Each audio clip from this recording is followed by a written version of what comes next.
Hello guys, welcome to our channel വയനാടൻ പലവക. Hi friends, ഞങ്ങളിപ്പോൾ ഹോം ടൗൺ ആയ വൈത്തിലാണുള്ളത്. ഇന്ന് നിങ്ങളെ പരിചയപ്പെടുത്താൻ പോകുന്നത് ഞങ്ങളുടെ തൊട്ടടുത്തുള്ള പൂക്കോടിലേക്കാണ്. വീട്ടിൽ നിന്നും വെറും 2 കിലോമീറ്റർ ദൂരെയാണ് ഈ ടൂറിസ്റ്റ് പ്ലേസ്. ഇവിടെയൊക്കെ വന്നിട്ട് ഒരുപാട് വർഷങ്ങളായി. എൻട്രൻസിൽ നിന്ന് ടിക്കറ്റ് എടുത്ത് അകത്തേക്ക് കയറി. അഡൾട്ടിന് 40 രൂപയും കുട്ടികൾക്ക് 30 രൂപയും മുതിർന്നവർക്ക് 20 രൂപയുമാണ് ഇവിടുത്തെ ടിക്കറ്റ് നിരക്ക്. ഇവിടെ എൻട്രൻസിൽ കുട്ടികളെ ആകർഷിക്കാനായി ഒരു ചെറിയ പാർക്കും പിന്നെ 2-3 സ്റ്റേഷനറി കടകളും ഐസ്ക്രീം കടകളെല്ലാം ഉണ്ട്. ഇപ്പോൾ വെക്കേഷൻ ആയതുകൊണ്ട് ടൂറിസ്റ്റുകൾക്കൊന്നും പഞ്ഞമില്ല. എല്ലാവരും വെക്കേഷൻ്റെ ടൂറിലാണ്. കുട്ടികൾക്കും സന്തോഷമാകും. ഈ ലേക്കിൻ്റെ പ്രത്യേകത എന്നത് ഇന്ത്യയുടെ ഭൂപടത്തിൻ്റെ ആകൃതിയിലാണ് ഉള്ളത്. പിന്നെ ഇത് കേരളത്തിലെ 2ാമത്തെ വലിയ ശുദ്ധജല തടാകവുമാണ്. ഇവിടെ ടൂറിസ്റ്റുകളെ ആകർഷിക്കുന്ന മറ്റൊരു കാര്യം തടാകത്തിലൂടെയുള്ള ബോട്ടിംഗ് ആണ്. കുട്ടികളുടെ പാർക്കിൽ ഒരുപാട് റൈഡുകളൊന്നും ഇല്ലെങ്കിലും അവർക്ക് എൻജോയ് ചെയ്യാനുള്ളതെല്ലാം ഉണ്ട്. ബോട്ടിംഗ് പോകാനായി ആളുകൾ എപ്പോഴും ക്യൂ ആണ്. എല്ലാവിധ സുരക്ഷാ മുൻകരുതലുകളോടെയാണ് ഇവിടെ ബോട്ടിംഗ് സിസ്റ്റം റെഡിയാക്കിയിട്ടുള്ളത്.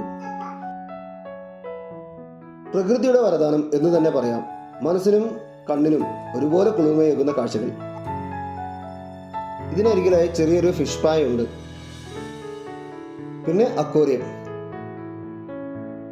ഒരുപാട് വെറൈറ്റികളൊന്നും ഇല്ലെങ്കിലും ഉള്ളതെല്ലാം മനം കവരും കാഴ്ചകൾ തന്നെ. ആദ്യം തന്നെ കുറച്ച് ഗോൾഡ് ഫിഷാണ് ഇട്ടിരിക്കുന്നത്. പിന്നെ നമ്മുടെ ലക്കി ഫിഷായ അരോന, പ്ലാറ്റി, പിന്നെ ജയന്റ് ഗൗരാമി, ഫ്ലവർ ഓൺ, ഇത് നമ്മുടെ മിസ് കേരള, കുറച്ച് പാരറ്റ് ഫിഷുകൾ, വൈറ്റ് മോളി, വീണ്ടും ഒരു ജയന്റ് ഗൗരാമി, ഓസ്കാർ, സിച്ചിൽഡ്,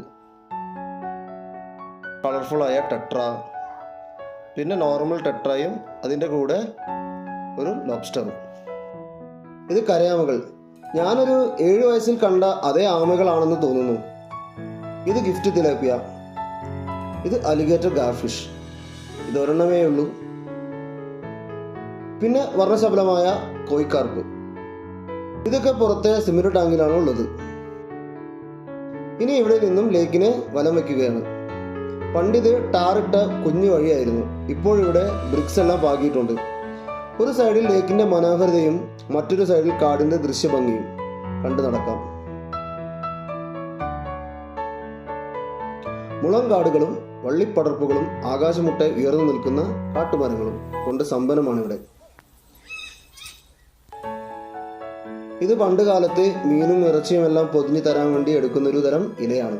കാലാന്തരത്തിൽ ഇതിനു പകരം പ്ലാസ്റ്റിക് കവറുകൾ ഇടം പിടിച്ചു പറ്റി. ഇളം കാറ്റത്ത് ഈ പാതയിലൂടെ ഇങ്ങനെ നടക്കാൻ നല്ല രസമാണ്.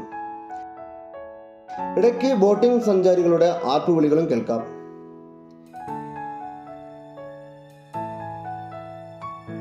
ഇന്നത്തെ തലമുറയ്ക്ക് അറിയാത്ത, അവർ കാണാത്ത ഒരുപാട് മരങ്ങളും ചെടികളും ഇവിടെയുണ്ട്.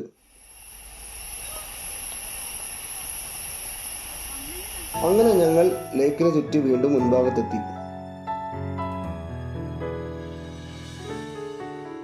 മരങ്ങളിൽ മലയണ്ണാനും കുരങ്ങും ഒക്കെ ഓടിക്കളിക്കുകയാണ്. ഇത് ലേക്കിന് പുറത്തായുള്ള ഒരു എക്സോട്ടിക് ബേർഡ്സിന്റെ എക്സിബിഷനാണ്. പിന്നെ കുറച്ച് ജ്യൂസ് കടകളും ചായക്കടകളും ഒക്കെ. അങ്ങനെ ഞങ്ങളുടെ കണ്ണും മനസ്സും നിറഞ്ഞ ഈ കാഴ്ചകൾ നിങ്ങളുടെയും മനം കവർന്നു വിചാരിക്കുന്നു. ഇഷ്ടമായാൽ സപ്പോർട്ട് ചെയ്യണം. Thank you for watching.